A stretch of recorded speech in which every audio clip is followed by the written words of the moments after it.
record on here. Okay, I think we're recording. Got it. All right. Would you just tell me your name and your settings that you work in? I'm Rebecca Harrison. I am the acute care occupational therapist, and I also PRN in inpatient rehab. Very good. And did you get to look over the assessment tools list that I sent you? Briefly, yes. Okay.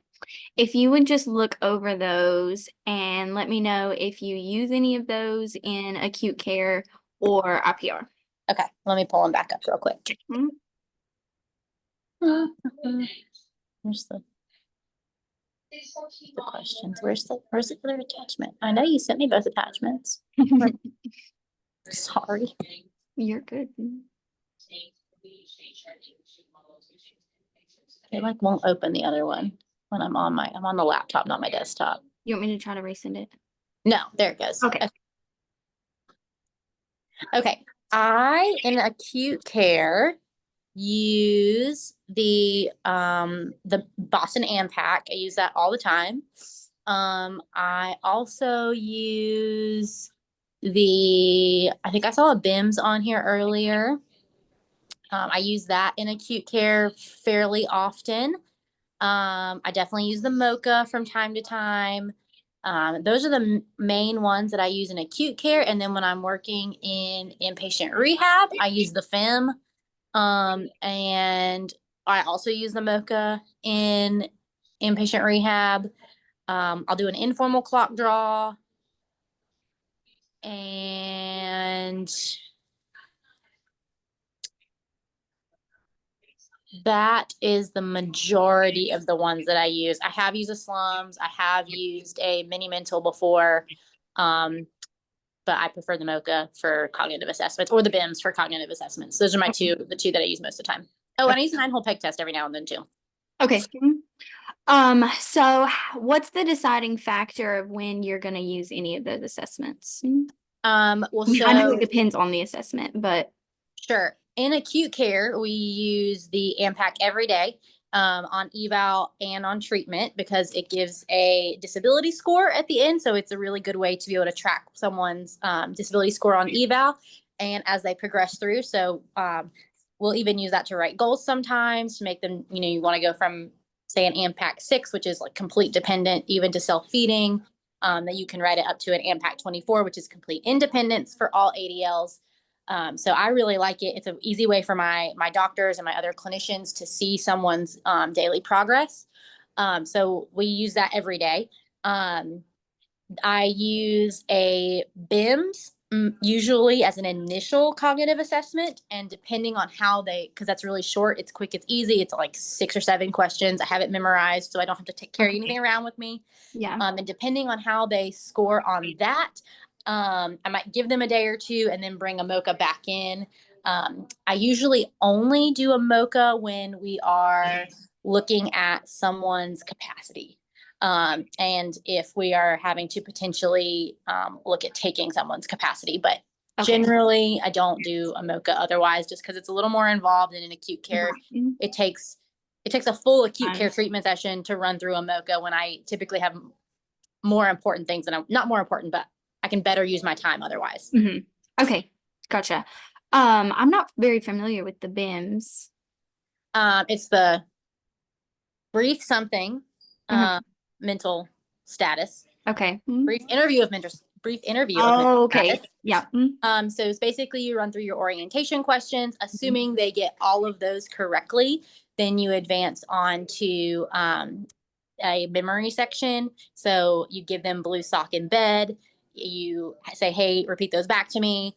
Okay. Then you tell them, I'm going to ask you what those are in a few minutes. And then you go have them do something else. I try to make them do like a transfer or something to take their attention away from that. And then go back to that. Approximately 5 minutes later, you're like, hey, what were those 3 words? And they answer them yes or no. It's scored on 0 to 15, with the first 7 points being 7 or 8. I'd have to look at my cheat sheet in there, being entirely related to did they get the orientation questions correctly? And then 8 through 15 is did they remember those? If they do not get if they cannot auto recall the blue sock in bed, you give them choices like the first one's a color, and can they, come up with blue? No, I don't know what it is. Is it blue or red? And so you kind of score it Okay. dependent. Same with furniture, same with clothes, like the Okay. socks in the bed. Okay. And then, yeah, so under a 7 is a severe cognitive impairment. A 7 to 8 to 12 is a moderate cognitive impairment, and 13 and 14 is a mild cognitive impairment. 15 is normal. Okay. You should be able to remember 3 words 3 to 5 minutes after For someone sure. For to you. sure. Yeah. Okay. So that kind of hits on the next question about, do you follow any related standardized administration instructions? It sounds like you do for that one. Yeah, for cognitive assessments, you kind of really have to follow for any cognitive assessment. All the ones that I use. Yeah. You have to, they're very scripted. I mean, you can change it up a little bit. The MOCA is, you're really supposed to be very, very word for word. In acute Right. care, I am less Are you word for supposed to word. be certified for MOCA? You do have to be certified for MOCA, but that is an online test. It's really easy. They had Oh, me do okay. it when I was in OT school. Oh, So yeah, that'd be good. yeah, it's a free certification. It's like a Oh, 30-minute video. okay. So Good to know. yeah. And then would you say that those tools provide meaningful information to your evals? Yes, I would say the BIMS definitely does to my evals. Like I said, the MOCA, I don't really ever do it on eval. I do it later on in the treatment session or in the, plan of care progression. But yes, I think the BIMS definitely, because every time I do an evaluation, I have to make I have to talk about someone's cognitive function. And so I like having some quantitative data that says, like, they scored an 8. They are not Right. firing on all cylinders. Right. So I think I like it. Okay. What are some things? Brooks has my phone for this.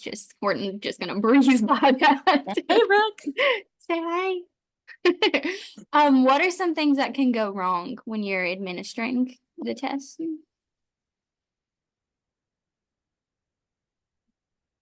They're kind of foolproof. Okay. The MOCA not so much, because you do have to be a little more scripted. So I guess on the ones that you do have to be really scripted on, that could be a problematic. Because sometimes the MOCA is like, it's a pretty simple test, but sometimes your person is too encephalopathic, too altered, Right. too cognitively impaired, Okay. that they're just gonna stare at you. And so you have to kind of go to even get something like semi-functional. You have to give more cues than the test really wants you to. When I have to do that, I try to put a caveat in my note that's like, also had to provide excessive amounts of cues and excessive amounts of instructions Okay. to barely get any participation level, Right. So they really should have scored probably lower than what they're scoring. Right. Hey, can you go somewhere else for now? Okay, good to know. Does the tool contribute to your analysis of their occupational performance? Yeah, absolutely. You got to be able to sequence, you have to be able to process to do any of your self-cares, and especially your IADLs. It's pretty easy to sequence an automatic task, but paying your bills is significantly more difficult than that. So sure. Okay. Do you ever use journal evidence to determine what tools you're going to use? Honestly. yeah, I mean, I'm not reading AJOT every day.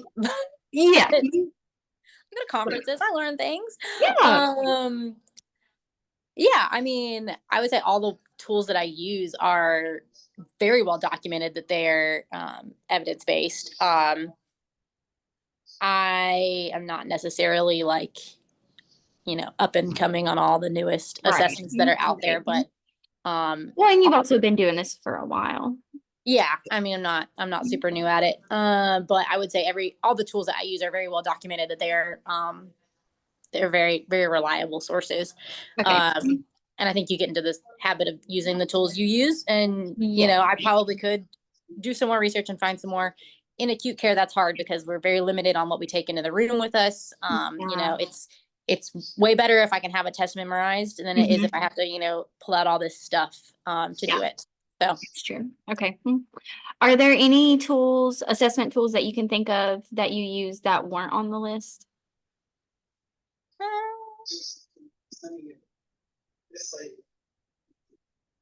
no, these are the most ones that I use for adult care. Oh, I use a Glasgow coma too every now and then. Okay, that's interesting. For a neuro patient, if someone has like a brain Okay. injury or something, you can Okay. give them a Glasgow coma score. Our neurologists use that a lot for someone who has a brain injury, so I like that. I'll just look at that, like they scored them Oh, a that's 4, nice. so that means they're really, really debilitated, or they scored Right. them a 7, so they're a walkie-talkie self-harming person. Right. That can be Okay. really helpful. Yeah, I always say these are most the ones that I've That you use. used. Yeah. So this whole assignment is And talking NIH, about, they don't have NIH on here, I don't think. oh no, I don't remember seeing that. Yeah, so it's the NIH stroke scale. We use that all the time. Oh, and a modified Rankin. I use a modified Rankin on every single stroke patient that comes through. Uh-huh. It is a stroke certification qualification for our hospital system. So Okay. Okay, very good. Um, this whole assignment is about the evaluation process for adults. And so the next question is just kind of related towards that. When do you feel like your evaluation process starts and when does it stop?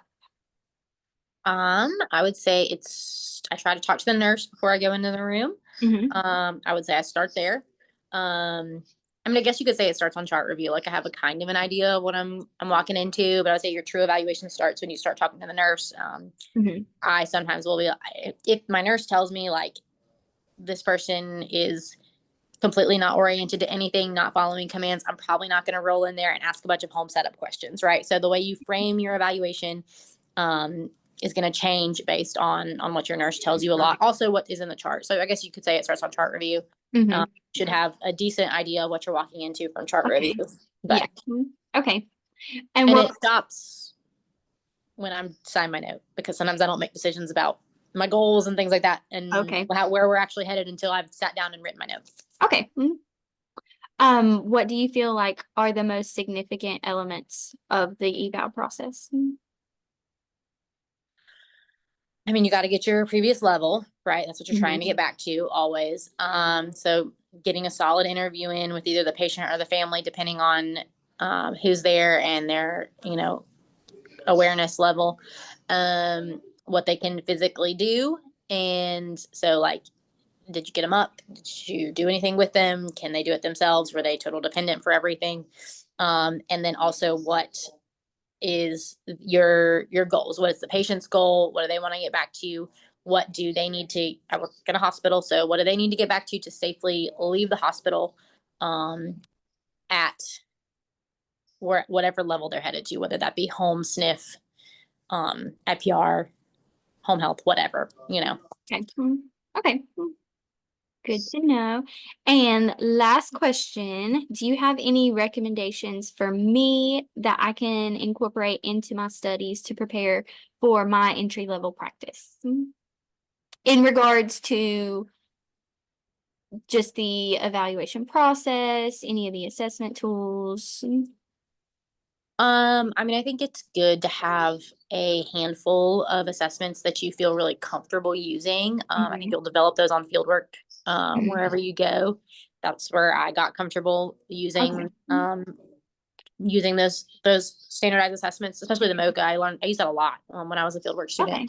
Um, and so yeah, I mean, I think like having a couple back pocket ones that you just like can whip Yeah. out of nowhere. And you said that you have cheat sheets made up for them, like your Yeah, little cheat sheets. Yeah. I have scoring cheat sheets that made up so that like I have for the Awesome. BIMs, I have it posted right beside my desk. Like Hmm. if they answer these questions correctly and these ones incorrectly, they get a 6. If they answer these right, like it's Awesome. pre-calculated for me, so I don't have to sit there Mhm. and be like, all right, they get 3 points here, they get 2 points here. Mhm. Mhm. Make it easy and quick when you're documenting.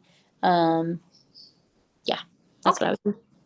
All right. Thank you so much. No problem. I'm gonna stop record.